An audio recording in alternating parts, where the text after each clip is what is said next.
My name is Starla Moore. I'm a business coach, I'm an Etsy SEO expert, and I'm a manager at a pretty cool site called eRank.com that you might be familiar with if you've ever needed to perform keyword research. And today I'm answering your most common Etsy SEO questions. Let's do it.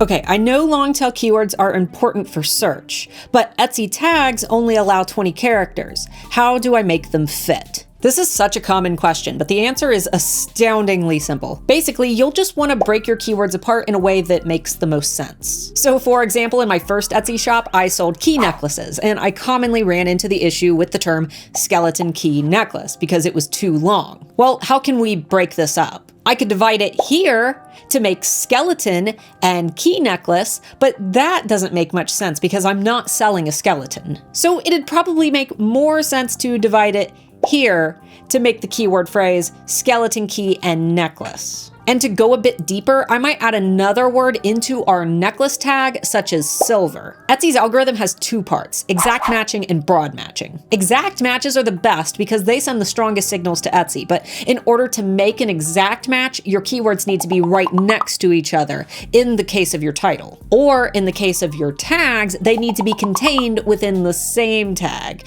In this case, we'd exact match for skeleton key as well as silver necklace. But with broad matching, those terms don't need to be next to each other. Etsy will read the words in your title and your tags in every possible combination. So even if we can't get an exact match for skeleton key necklace in our tags, we'll still be broad matched for this term. And broad matches stack, which is great for customers who are just tossing in a bunch of words into search. Someone told me that you need to fill out all 160 characters for your title in order to appeal to Etsy's algorithm. True or no?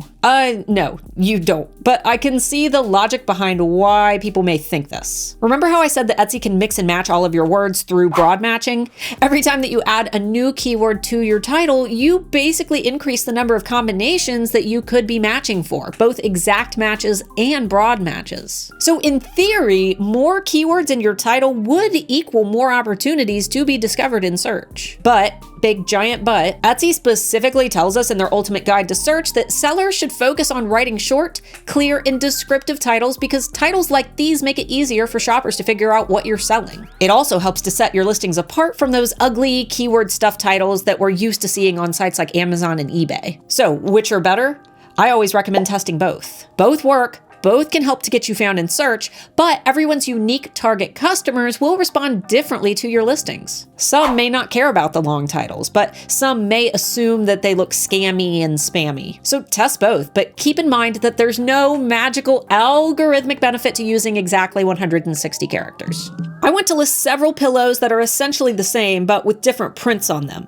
Is it okay to just make copies of a similar listing I already have? Yeah, totally. In fact, I recommend it if you're listing products that are very similar. Copying a listing is a great way to save time, but just be aware that copying a listing is no different than creating a new listing in the eyes of the almighty algorithm. So if you've got a bestseller in your shop, don't expect to rank beside it in search just because you've made an exact copy. Only the details about the listing carry over, but none of the listing's sales history or the listing's quality score will be applied to the new listing. I changed all my SEO and have straight A grades in eRank, but now my sales have stopped. What gives? The short answer is you shouldn't have done that. The more complex answer is that eRank's grading system is not tied to search data. A grades do not mean that your SEO is good. I know it's been drilled into our heads from a young age that we need to get straight A's to be successful, but that isn't the case. Over at eRank, our grading system is essentially just a checklist that tells you how well you're following Etsy's best practices. And this is great when you're working on new listings or making edits to listings that aren't selling, but my golden rule of Etsy SEO still stands. Never change the tags and title of a listing that's performing well. You never know what keywords you are being found for, so by changing all of your listings to get A grades, you may actually be hurting the listings that were already performing well. This also ties to my second golden rule of Etsy SEO, which is never change all of your listings at once. Because Because if you make a change that ends up hurting your listings, it's better to only hurt one listing rather than hurting every single listing in your shop and thus losing all your traffic. And if you need extra help with Etsy SEO, or you want to learn the criteria that Etsy uses to rank listings in search, I recommend grabbing my free Etsy SEO toolbox. It's probably the most valuable freebie that I currently offer, and it comes with everything that you need to both perform keyword research and to track your progress. That's all I have time for in today's video, but please feel free to post your own questions in the comments below so I can include them in future videos. And as always, with a little science, a lot of data, and some help from a trusted Etsy SEO expert, you'll be well on your way to Etsy success. Cue the funky lo-fi beat.